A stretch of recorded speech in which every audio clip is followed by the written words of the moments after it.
I was really pleased to see that Greenlight Collectibles decided to continue their fantastic idea from last year of producing a Podium finishers set for each year of the Indy 500. Of course, last year, the 2017 set, I think, was or is a little bit more interesting as a diecast set than the 2018 one because of this particular diecast, the Ed Jones number 19, which was not only exclusive to the set, but it was also the only way you could get a Dale Coyne Racing number 19 car from the 2017 IndyCar Series. Not the case here. Each of these diecast, while their own personal liveries are unique to this set and unique to the 102nd running of the Indianapolis 500, you could already get these drivers and teams in the basic 164 scale, and two of the three you could get in the 118 scale. That being said, it's still a fantastic looking set, and this was a certain day one buy. As soon as it was out, I had to get it. Though I do have a bit of a critique on the packaging, and it has to do with this 102nd running of the Indy 500 logo.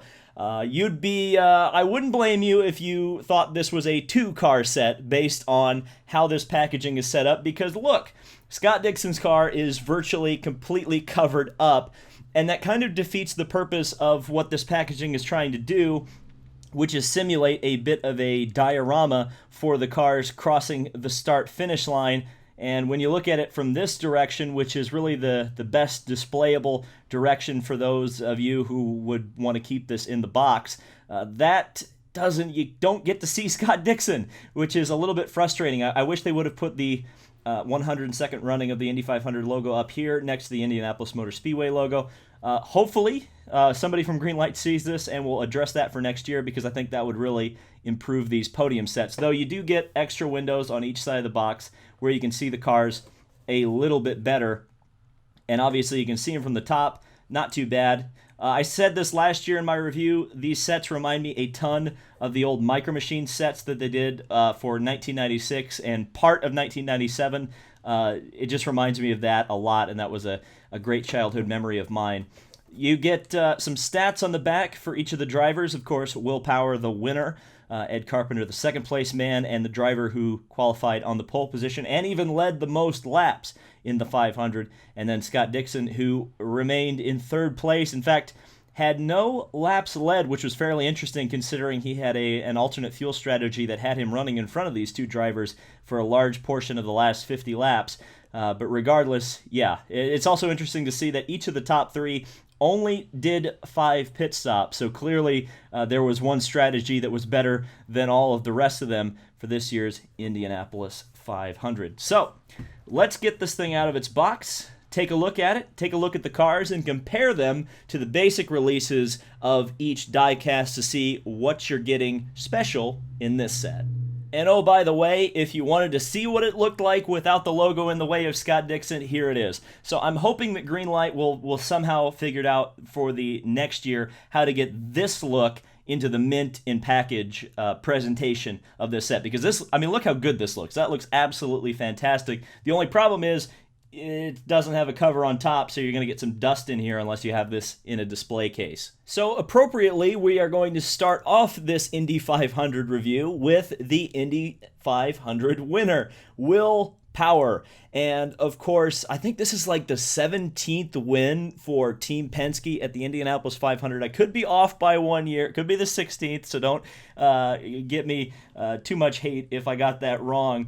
But it's just a continuation of an incredible run by that team. And I think many of us figured that sooner or later, Will Power would get an Indy 500 win, especially considering his form on the oval tracks as of recent years, and certainly he drove one heck of a race. Started in the third position on the front row and really did look like he was going to be one of the cars to beat in the race, but it really wasn't until about halfway in the race, after some of the pit stop sequences had cycled through a couple times, where it really looked like Will Power was the unbeatable force in this year's Indianapolis 500. He certainly was better on the restarts than Ed Carpenter, and in a race that really came down to those two drivers at the end of the day, it was Will Power who came out on top. As you'll notice, this does have the special Indy 500 tires, as well as the number panel removed and the actual printed number on the roll hoop, unlike the regular release diecast. We're going to take a quick look at the Indy 500 tires real quick so that you can see those. Of course, the red walls makes them very hard to see in real life and even on this diecast, so I kind of wish Firestone went with white walls like they used to, but regardless, that's what we have. Then you've got the number on the roll hoop. Some people like this, some people hate this. I'm in the category of I preferred to know what position the car was in rather than what car number the car was, but some people feel differently on that, and that's fine. What's also interesting about this car in particular is that it actually has the correct Team Penske silver suspension bits. For whatever reason, on the production or the regular release diecast, we did not get silver suspension pieces. They went to black, and then you even get the Team Penske logo on the rear attenuator or the rear brake light, or not brake light, the rear rain light, which of course is a caution light on an oval track. Really not much to go over because it is very similar to this car, the Indy 500 winner, but before we knew he was going to be the Indy 500 winner. But look at the difference. Look at the difference that makes in selling the realism of this car. And the other thing that a lot of people are going to be interested in is to see the difference that number there on the roll hoop makes. Let's zoom out just real quick so you can get an overview of both of these cars and exactly what you're getting for one car and what you're getting for a different car. What's interesting is these three cars all together are actually cheaper than buying the three basic cars all together. So really, if you were a fan of this year's Indy 500, or maybe the Indy 500 is the only IndyCar race you really pay attention to throughout the year, this is definitely a better deal as a set. And it's funny that I would describe Will Power as the dominant car of the day. That's really not entirely true. This car, this driver, was the one who led the most laps in this year's Indianapolis 500, Ed Carpenter. Of course, he was also the pole sitter, and if you did a quick impromptu poll throughout the stands, the grandstands, he was probably the fan favorite driver to win as well. Of course, Ed Carpenter not only is from Indianapolis, but has familial ties to the Holman George family, which of course owns the Indianapolis Motor Speedway. So if there was ever a hometown driver or a homer pick, Ed Carpenter is definitely that, and it's definitely reflected as well in the sponsors that we'll go over here in a little bit. What also is interesting about this diecast, what we know now, is that this is a little bit bittersweet because it's the last Fuzzy's Vodka diecast we're probably likely to get, as Fuzzy's Vodka will no longer adorn the sides of the Ed Carpenter Racing Team starting next year. So if Ed happens to find his way onto the podium next year, or even more perhaps what Ed would want, a win, it will not have Fuzzy's Vodka on it. But this car, definitely unique as compared to the basic release, though there is something I'm going to point out in just a second. You might be able to notice it if you've got an eagle eye, but there is a little bit of an inaccuracy on this car, at least from what I've been able to glean, and at least looking through my pictures and the pictures on Google, it's not entirely accurate. Do you know what it is? It's something that was accurate on the Penske car, but not accurate on this one. It's the silver suspension bits. For some reason, they added silver suspension bits to this, and from what I could tell, this car did not race with them. It certainly didn't qualify or practice with them, though I'm more than willing to be proven wrong on that. I think they missed the mark here. Regardless, it is a really detailed diecast. Ed Carpenter picked up a ton of local sponsorship, SMC, Kroger, Herco, all of these sponsors, Allegiant, Lucas Oil. Oh, wait, those are the qualifying stickers there. That's fairly interesting, as you can see. So that was not on the Will Power car. So this car in particular seems to have a few more of the contingency logos and the logos for the Indy 500 that the car generally picks up throughout the month of May. Look how many logos are on the nose of this car, just covered in sponsors. If you ever wanted to know what the value of the Indy 500 pole is, just look how many sponsors are on the side of this car. Beautiful car. Really well done.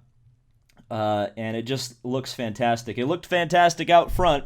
It's unfortunate that it didn't manage to get the win. So here's the basic release. You've probably seen this before if you're on my channel, but you can just see how much more bare this car is. There's a lot less stuff on here, and it's interesting as well that the white end plates on this car That's not on the Indy 500 car, as it should be. So this car, clearly based on the road course car, it's actually probably more of a road course version of this car rather than this one, which is definitely an oval track version. And it looks absolutely fantastic. Really well done. Bravo, Greenlight. This car is probably worth the price of admission right off the bat. And so let's take a quick look at these two cars side by side, as it were, because it's always fun to do that. And you can just see the difference there. Wow. That is a massive, massive difference.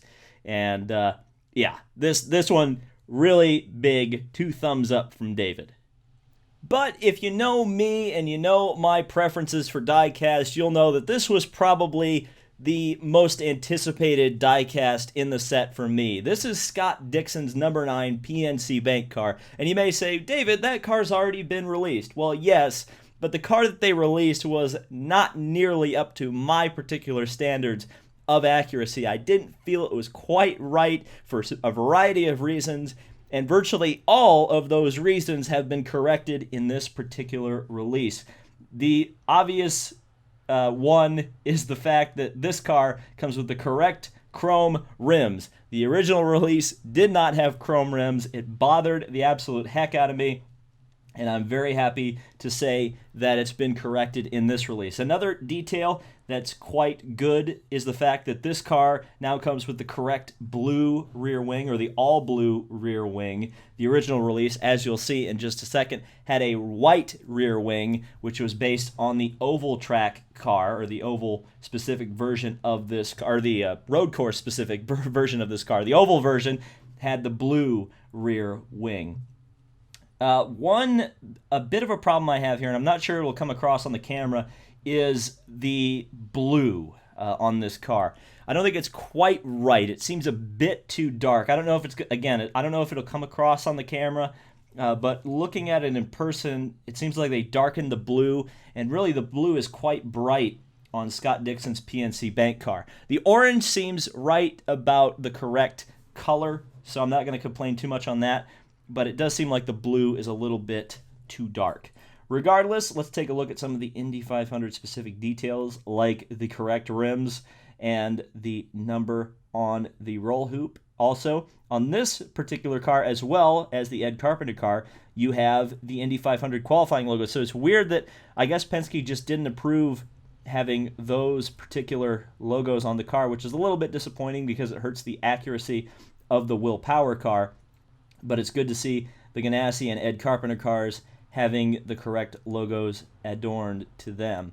You can see PNC Bank on the rear wing.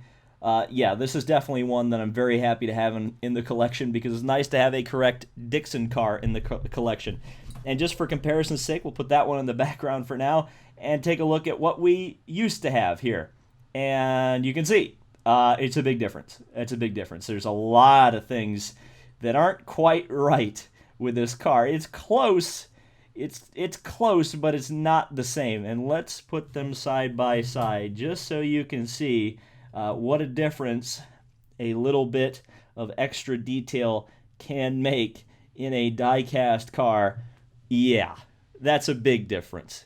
So there you are, Greenlight's podium set for the 102nd running of the Indianapolis 500. What do you think of it? Are you picking this one up? I certainly would recommend, though, if you're planning on keeping it in the box or at least completely sealed up, I don't know if I can necessarily recommend it. It depends how much of a Dixon fan you are. But if you hate Dixon and don't want to see his car, I think, and you want to keep it in the box, that's probably a good purchase for you. So I definitely like this set, definitely as somebody who likes to take my cars out of the box, though I will keep the box because it does look pretty nice.